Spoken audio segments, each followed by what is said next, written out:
What's up guys, Everything Apple Pro here, and in light of the recent HomePod leak with the iPhone 8, I thought I'd take a minute to explore iOS 11 and what it could possibly mean for the iPhone 8. And yes, put on your tinfoil hats for this because there's a lot of speculation here, but it's hard to deny that there are a lot of hints and coincidences that line up perfectly with a lot of features we've heard about the iPhone 8. So here are 15 plus things iOS 11 may hint at with the iPhone 8. So starting with the lock screen, Apple combined the notification page with the lock screen, saving you one swipe down from the top. On the iPhone 8, it's going to be a little difficult because it is a longer display in general, so they're saving you the finger cramps from having to slide up from the very top. Now you can actually get the lock screen to glitch into a landscape orientation, and it's not any glitch, it actually works quite well. It's like it was meant to be. In my personal opinion, I think the iPhone 8 will get a dock mode very similar to the Apple Watch, and with an organic LED display, it'll be very useful. You set it on your nightstand and you get the current time, some notifications as well. In iOS 11 Beta 4, there is a new splash screen for Touch ID when opening up a notification from the lock screen. This could signify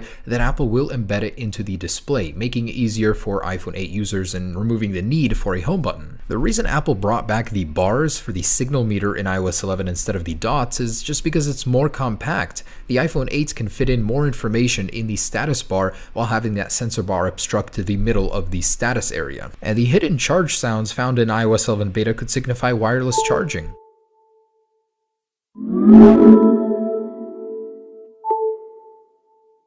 The removal of the side 3D touch gesture to open up the app switcher was confirmed to be a deliberate move on Apple's part, and this could be because the iPhone 8 is using a new screen technology, making this impossible because of the embedded fingerprint sensor. And of course, Apple would want to keep all of the features uniform across all devices, so they remove it for everybody. Funny thing about Apple removing the dock labels in iOS 11, there was a glitch to make that happen earlier, and Apple quickly patched it, but when it suits their needs for the iPhone 8, they do remove it. This could actually mean that the dock blends better with the function area on the iPhone 8. All throughout iOS 11, you'll notice that the titles are bolder, they're more striking, more visible. This could be because the iPhone 8 is getting a larger display, the simplest answer I can think of, or could be just a coincidence. And if you look closer at those stock apps, you'll notice that the interface in general has shifted down by a certain amount. Now, why could this be? Because of the sensor bar. There is a perfect cutout in most areas where that sensor bar can be perfectly implemented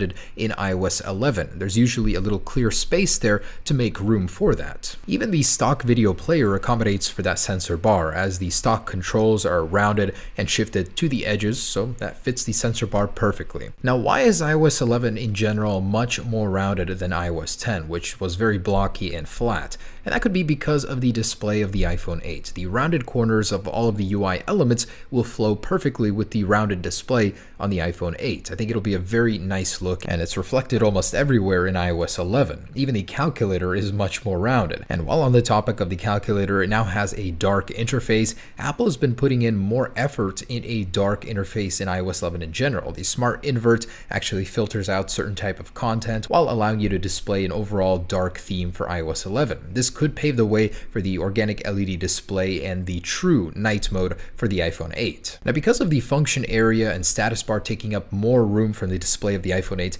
Apple went out and made interactive headers in most of their stock applications. They hide as soon as you scroll up, giving you much more room to interact with your content. The iPhone 8 will benefit the most from this, I think. And iMessage could possibly be a hint at what's to come for the function area of the iPhone 8, an interactive bottom row that could change and shift with whichever application you're using, and the app drawer over here for the iMessage section perfectly reflects that. The new scrolling behavior in iOS 11 is fantastic. It's even throughout the system, but I personally think that the iPhone 8 stands to benefit the most from this. As Bloomberg has reported, it will be getting the ProMotion display 120Hz from the iPad. Just imagine how smooth and awesome it'll be on the iPhone 8. And a very small detail I caught in iOS 11 Beta 4, in most areas where you can scroll in iOS 11, there is an extended gap on the bottom portion of the display. Easy explanation is that it will accommodate the function area, giving you more room for your content. Even the splash screen when when getting a new application you haven't before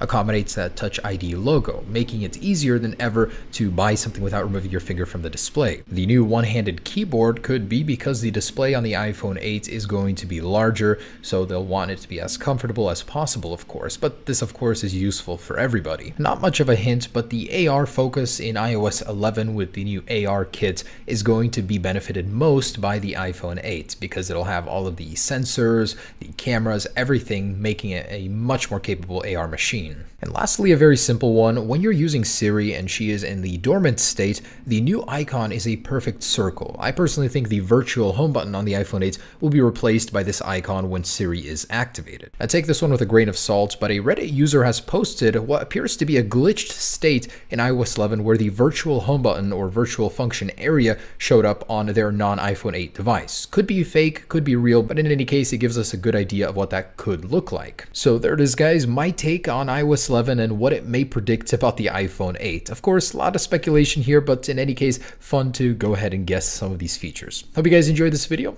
Peace.